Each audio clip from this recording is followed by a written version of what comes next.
వరద బాధితులకు రేపటి నుంచి నిత్యావసర సరుకులు పంపిణీ చేస్తున్నట్లు ప్రకటించింది ఏపీ ప్రభుత్వం. ప్రతి కుటుంబానికి సరుకులు పంపిణీ చేసేలా మంత్రులు, అధికారులు ప్రణాళిక సిద్ధం చేశారు. బాధితులందరికీ నిత్యావసరాలు పంపిణీ చేసే ఏర్పాట్లపై సమీక్షించారు మంత్రి నారాయణ. 25 కేజీల బియ్యం, కేజీ పంచదార, 2 కేజీల ఉల్లిపాయలు, 2 కేజీల బంగాళాదుంపలు, లీటర్ పామాయిల్ పంపిణీ చేయనున్నారు.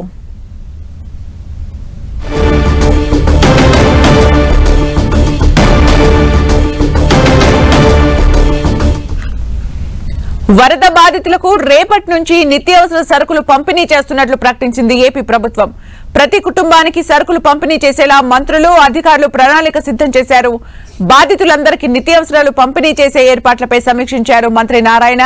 25 కేజీల బియ్యం, కేజీ పంచదార, 2 కేజీల ఉల్లిపాయలు, 2 కేజీల బంగాళాదుంపలు, లీటర్ పామాయిల్ పంపిణీ చేయనున్నారు.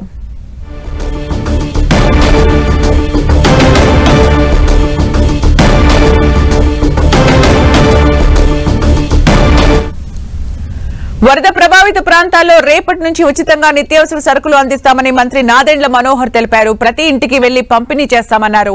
ఎక్కడా ఇబ్బంది లేకుండా చర్యలు తీసుకున్నామని చెప్పారు. రేషన్ కార్డు లేని వారికి కూడా సరుకులు అందిస్తామని, ఆధార్ కార్డు ఉంటే చూపించి పొందొచ్చని మంత్రి నాదెండ్ల మనోహర్ అన్నారు. నాదెండ్ల మనోహర్ తో మా ప్రతినిధి జయరాజ్ మరింత సమాచారం అందిస్తారు. ప్రాంతాల్లో రేపటి నుంచి నిత్యావసరాలు అందించడానికి పౌర సరఫరాల శాఖ సిద్ధమైంది. దీనికి సంబంధించిన వివరాలు అందజేయడానికి మన దగ్గర ఆ శాఖ మంత్రి నాదెండ్ల మనోహర్ గారు మన దగ్గర ఉన్నారు. సార్, ఏంటి రేపు నుంచి నిత్యావసరాలు సరఫరా చేయబోతున్నారు? ఏంటి, ఎలా ప్లాన్ చేశారు? ప్రతి కుటుంబానికి 25 కిలోలు బియ్యం, 1 కిలో కందిపప్పు, 1 కిలో పంచదార, 1 లీటర్ పామాయిల్, 2 కిలోలు ఉల్లిపాయ, 2 కిలోలు బంగాళాదుంప సరఫరా చేయమని, ఇంటింటికి సరఫరా చేయమని గౌరవ ముఖ్యమంత్రి గారు ఆదేశించారు. వివిధ శాఖలతో మేము సమన్వయపరుచుకుంటూ పౌర సరఫరా శాఖ మరియు మార్కెటింగ్ శాఖ ఈ సరుకులన్నీ కూడా 2 ప్యాకెట్లు మేము సిద్ధం చేసి ఖచ్చితంగా రేపు ఉదయం 10 నుంచి విజయవాడ నగరంలో మోస్ట్ ఎఫెక్టెడ్ ఏరియాస్ని ఐడెంటిఫై చేశాం. ఆ మోస్ట్ ఎఫెక్టెడ్ ఏరియాస్ నుంచి ప్రారంభించుకుంటూ అన్ని ప్రాంతాలకి విస్తరించుకుంటూ ఈ కార్యక్రమం తీసుకెళ్తాం. అంటే 2,75,000 మంది వరదల్లో చిక్కుకుపోయారని అంచనా వేసింది ప్రభుత్వం. అంటే వాళ్ళందరికీ కూడా ఉచితంగా ఇట్లా అందించే ప్రక్రియ చేపడతారు. ఎస్, ప్రతి ఒక్కరికి ఉచితంగానే ఇస్తాం.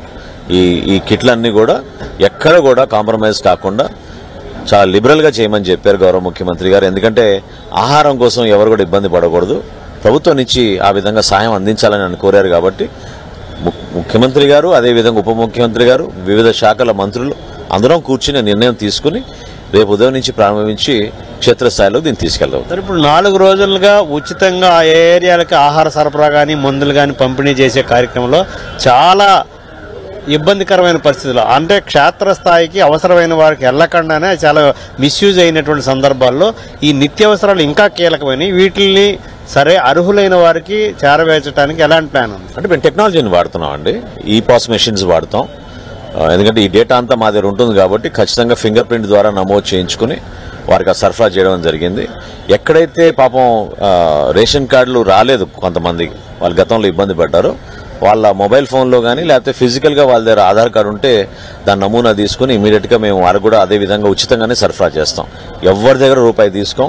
ప్రతి కుటుంబాన్ని ఆదుకునే విధంగా ఈ కార్యక్రమం మొదలుపెట్టాం.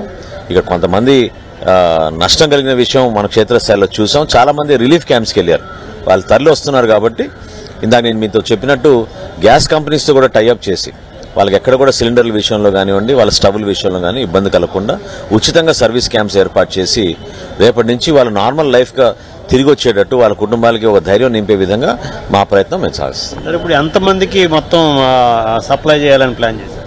ఎన్యూమరేషన్ ఇంకా జరగలేదండి. ఎన్యూమరేషన్ జరగలేదు, కానీ ముఖ్యమంత్రి గారి ఆదేశాల మేరకు ఇంటింటికి సరఫరా చేయడానికి మాత్రమే సిద్ధమయ్యాం. ఇప్పుడు ఒక్క విజయవాడ సార్ రాష్ట్ర వ్యాప్తంగా ఈ స్కీమ్ అమలు అవుతుంది? ఇది రాష్ట్ర వ్యాప్తంగా ఇస్తున్నాం, కానీ ఇమీడియట్ గా మాత్రం మేము రేపు పొద్దునే విజయవాడలో మొదలు పెడుతున్నాం.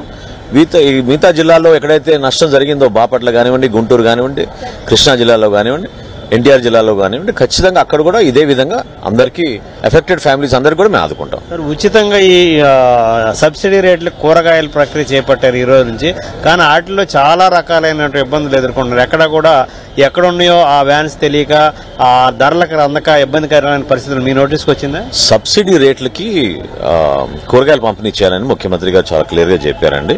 కేవలం 2 రూపాయలకి, 5 రూపాయలకి, 10 రూపాయలకి ఆ 3 రేట్ల వరకే పరిమితమై చేయమన్నారు. అది ఈ రోజే ప్రారంభించాం కాబట్టి చిన్న చిన్న ఎక్కడైనా లోపాలు ఉంటే సర్దుకుంటాక నాకు తెలిసినంత వరకు మాకు వచ్చిన ఫీడ్బ్యాక్ చాలా పాజిటివ్గా వచ్చింది. ఇంకా దాన్ని పెంచుతాం. రేపటి రోజున ఈ రోజున 120 చోట్ల ప్రారంభించారు, ఇంకా ఎక్కువగా దాన్ని తీసుకెళ్తారు. ఇది మొత్తం మీద రేపటి నుంచి వరద ప్రభావిత ప్రాంతాల్లో ఉచితంగా నిత్యావసర సరుకులు అందించడానికి ప్రభుత్వం ఏర్పాటు చేసింది. తప్పకుండా ప్రతి ఇంటికి వెళ్లి నిత్యావసర సరుకులు కిట్లన్నీ అందజేయడానికి ప్రభుత్వం ఏర్పాట్లు చేసింది. వీటికి సంబంధించిన ఏర్పాట్లన్నీ కూడా పూర్తయినాయి. రేపటి నుంచి ఆ పంపిణీ కార్యక్రమం కూడా పారదర్శకంగా అర్హులకి అందే విధంగా తగినటువంటి చర్యలు తీసుకున్నామని పౌర సరఫరాల శాఖ మంత్రి నాదెండ్ల మనోహర్ పేర్కొన్నారు. కెమెరామెన్ సునీల్తో జయరాజ్, 10 టీవీ, విజయవాడ.